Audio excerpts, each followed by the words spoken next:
transactions. We thought that was not fair, and I sent him a check for 5 lakhs in those days. And I said, you might need it during this crisis. And that was one act. On the other side, there was a strike at Bharat Gears, and we needed supplies next morning. I sent my colleague, he flew to Bombay, and would you believe it, not only the owner, Dr. Surekar Kapoor, but also his union leaders said, yes, we'll open the factory for you, take your stuff out and fly back. All this happened because the business was on relationship, not on transactional. You give me money, I give you product to service. And I think in Indian context, and that's one thing, I'm not too comfortable what is happening. The American model or any other model of transaction, quid per quo, I don't think in India it will work. Fourth and fifth,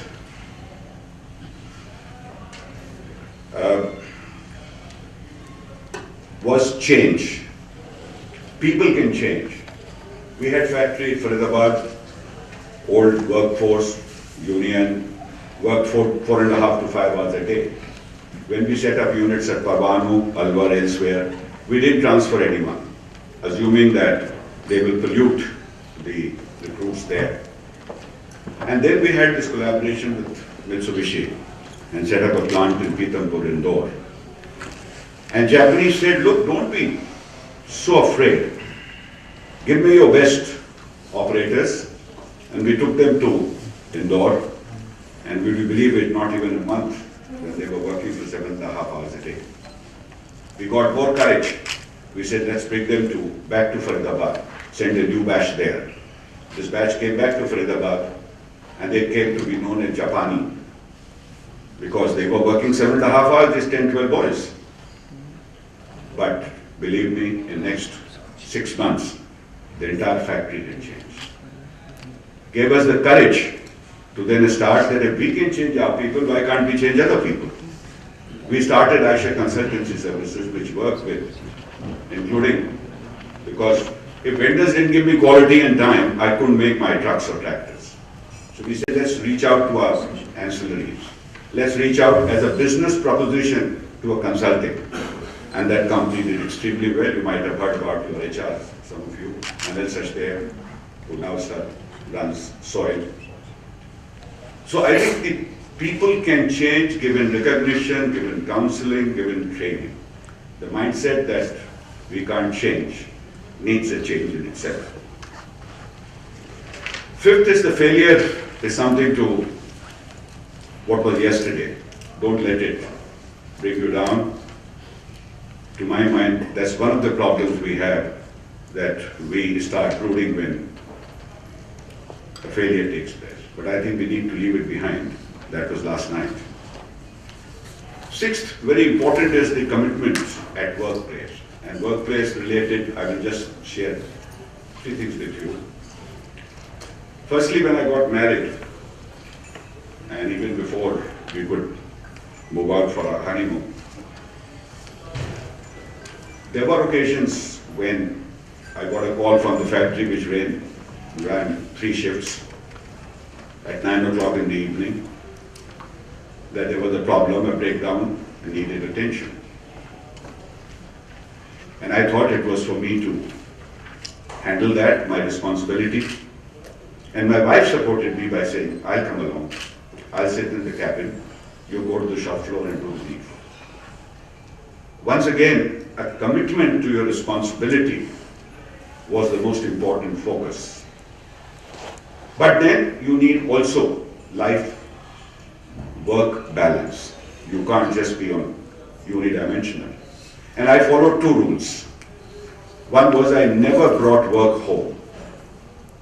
If anybody brought home work for my signing or anything, he had to first give me in writing why it couldn't be done during the time we were at office.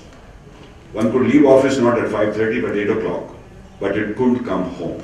And you couldn't come home with a lethargic, tired feeling. You came home smiling. The other thing I did was, and again, I never accepted an evening engagement, social engagement without my spouse. And recall, Maiko Bosch people came to Delhi. Maiko, we were the largest buyer of their single cylinder pumps. And when they sent me an invite for dinner, I asked my secretary to check out if this is for me alone or both of us. They said for you alone. So I didn't go. Next morning they came to the office to meet me, 3 Germans, and said, but you are in town, why didn't you come yesterday? I explained to them. The next year onwards, they came with their spouses and had dinner inviting all their buyers and others in Delhi, in Gurgaon or wherever they were, with their spouses. They changed because I think the family work-life balance is very important. And lastly, I would like to talk about the imagination is necessary, keep it there, but make it realist. Don't go overboard. Imagination gives you innovation, it gives you creativity, but if it goes overboard, you remain a theoretician. You have to be realist in this. Remain an optimist, because you're optimist, that's where the energy comes. And reminds me of a story where, with what's been happening, the God thought that there are too many robberies and rapes and scams. The world is not worth surviving. The shop should be shut. So the God, the democratic perspective in him said, okay, let me invite the representative of human race to give them this communication that tomorrow the world will come to an end. So he invited obviously the President of US, then the President of Russia, and the third person he picked up was from India, one of the young managers. They had a session with him and he explained his reasons. So when all 3 came back to earth, typical of politicians, they wanted to meet the media. So the media asked, what happened? Russian came first, said, look, there was some good news, some bad news. The bad news is that there is God. And good news is that this world is coming to an end. Came the turn of American. He said, I also have some good news and bad news. Good news is that there is God. Bad news is that the world is coming to an end. Then came the turn of the Indian young manager who said, well, I have only good news and good news. I said, what's that? How is that? He said, the first is that the God has recognized India as equal to US and Russia. So what? What's there? He said he recognized young. They were all 2 old presidents and young manager. He said, okay, anything else? He said, yes. The third one is that I won't be having any howling from my boss from tomorrow. So I think on that note of pessimism or optimism, the way you look at it, and in fact, it is the future. You know, we have somehow or the other got into this that yesterday was great, tomorrow will be even greater, and today does not matter. And I think that is where you need the energy, learning to draw from past, energy to draw from future, and then get going in today so that you are a very successful leader, impacting lots of lives, lots of careers, including your own and families. Thank you.